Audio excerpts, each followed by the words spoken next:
அப்பொழுது இந்த ராஜாவை பார்த்து தேவனுடைய மனுஷன் எலிசா அபிஷேகம் பண்ணப்பட்ட ஒரு தீர்க்கதரிசியை கர்த்தர் அனுப்புகிறார். என்ன அந்த மனுஷன் சொல்லுகிறான், நாளை இந்த நேரத்தில் சமாரியாவின் வாசலில் 1 மாக்கால் கோதுமை மா 1 சேக்கலுக்கும் 2 மாரக்கால் கோதுமை மா 1 சேக்கலுக்கு விற்கப்படும் என்று கர்த்தர் சொல்லுகிறார். விலைவாசியில் கொஞ்சம் மாறுதல். அதில் ஒரு பிரதானி சொல்லுகிறான், அதெல்லாம் சான்ஸே இல்லை, ஏன்னா வறுமையிலே ஊர்னவன், பஞ்சத்திலே ஊர்னவன், பொருளாதார பஞ்சம் மட்டும் இல்லை.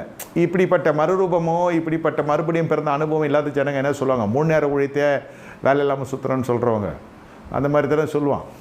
3 நேரமாக சொன்னார் ஆண்டவர்.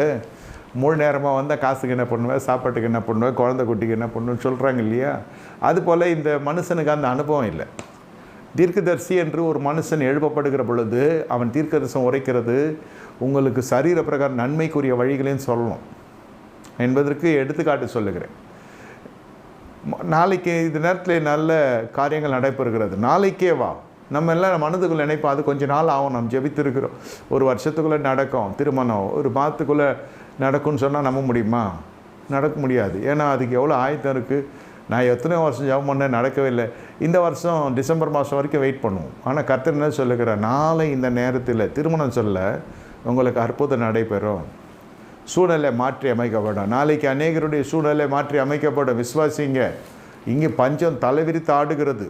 அந்த பஞ்சத்துக்கு காரணமும் சொல்லிட்டு அந்த விக்கிரக ஆராதனை. இப்பொழுது தேவனுடைய அபிஷேகம் பண்ணப்பட்ட மனுஷன் வருகிற பொழுது தேவனுடைய வார்த்தையை சுமந்து கொண்டு வருகிறான். அந்த வார்த்தை என்ன சொல்லுகிறது என்றால், இல்லாதில் இருக்கலாம் அழைக்கிற கர்த்தர், நம்பப்படுது உறுதியும் காணப்படாததில் நிச்சயமாக இருக்கிறது விசுவாசம். இந்த விசுவாசமாக அந்த மனுஷன் சொல்லவில்லை, தேவன் சொல்லுகிறதை விசுவாசமாக சொல்லுகிறான். தான் வார்த்தை இல்லை, கர்த்தர் சொல்லுகிறார் என்று அவ்வளோ போல்டாக சொல்கிறான் அந்த மனுஷன்.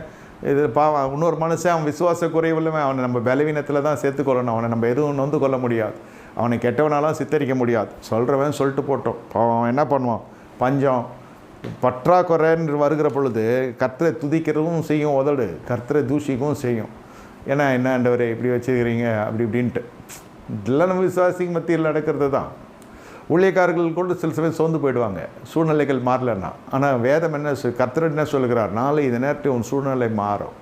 அப்படி மாறுச்சுன்னா கர்த்தரை துதிங்க, கர்த்தர் உங்களை ஆசீர்வதிக்க ஆரம்பித்திருக்கிறார். இந்த இடத்துல நாளைக்கே நமக்கு ஒரு அற்புதம் நடைபெறும். நம்ம பழைய விக்கிரகாரத்தெல்லாம் கர்த்தர் மன்னித்துட்டார், பழைய ஆராதனைகளெல்லாம் கர்த்தர் மன்னிச்சிட்டாரு, புதிய தலைமை தோத்த கர்த்தர் கொடுத்துருக்கிறாரு, புதிய வழிகளை கர்த்தர் திறந்திருக்கிறாரு. சூழ்நிலைகள் என்னமோ மோசமாக தான் இருந்துச்சு, ஆனால் நாளைக்கு உங்களுக்கு அற்புதம் நடைபெறும். அல்லேலூயா.